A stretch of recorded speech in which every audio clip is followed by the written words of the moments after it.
few months ago, I spoke to you for the first time about PP405, the molecule born at UCLA and funded by Google, which has invested over $120 million. At that time, many channels echoed the news without any real updates, but today, entering 2026, we have data that changes the landscape.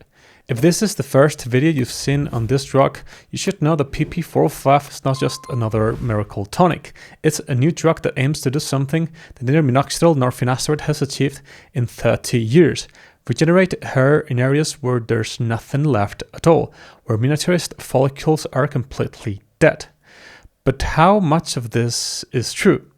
As I mentioned in my previous video on PP405, Belach Pharmaceuticals has shared the preliminary results on this phase 2 clinical trial, a randomized double-blind placebo-controlled study, which is the most rigorous type of study possible, with 60 participants, men and women with androgenetic alopecia. According to the preliminary results, PP405 was well tolerated, and no systemic absorption of the drug was detected, which shows a good safety profile. But what was the efficacy of the treatment? The truth is that the data from this trial is really promising. At 8 weeks, that is only 4 weeks after finishing the treatment with PP405, 31% of patients treated with PP405 with a higher degree of alopecia showed an increase of hair density of more than 20%. In the placebo group, no patient experienced improvement.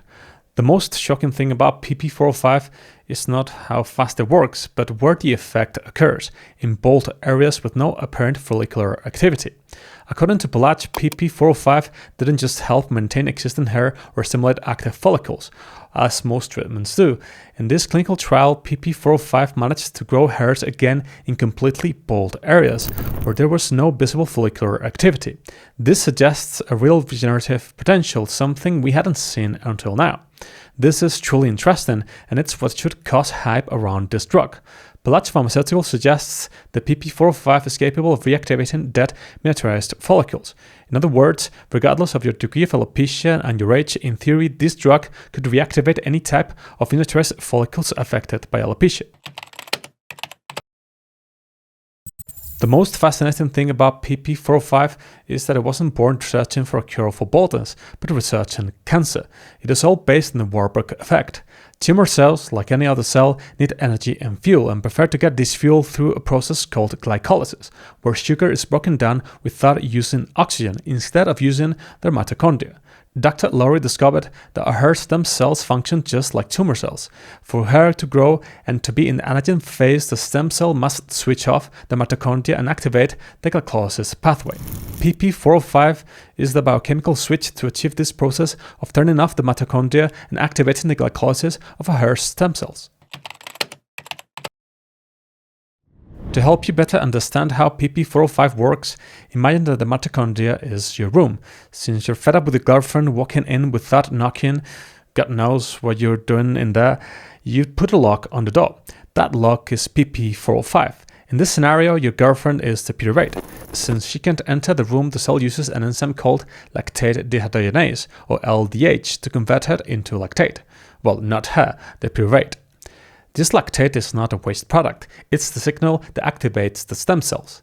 This increase in lactate is a metabolic trash, it's itself a signal telling the stem cell, wake up, divide and start building hair now. This is a total hack, we are reprogramming the follicle's metabolism to force it to grow.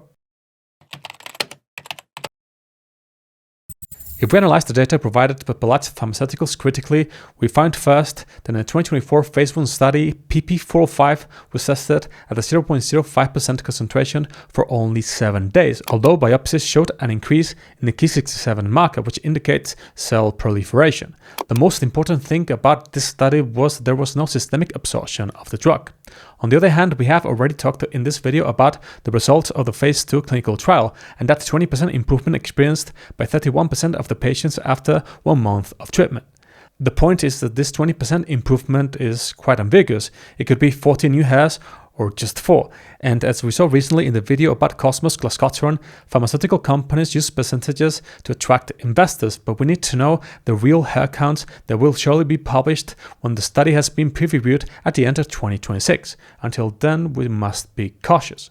To put the PP405 data into perspective, as this 2022 meta-analysis suggests, in some studies, 5% topical minoxidil reaches up to 35% improvement or 29.8 Hz per square centimeter.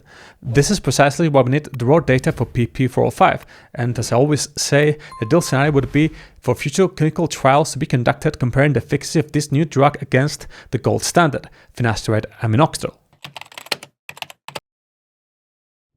Regarding the safety of PP405, we must be aware that inhibiting mitochondrial transport is a serious matter. If PP405 reaches the liver or kidneys systemically, the effects could be catastrophic.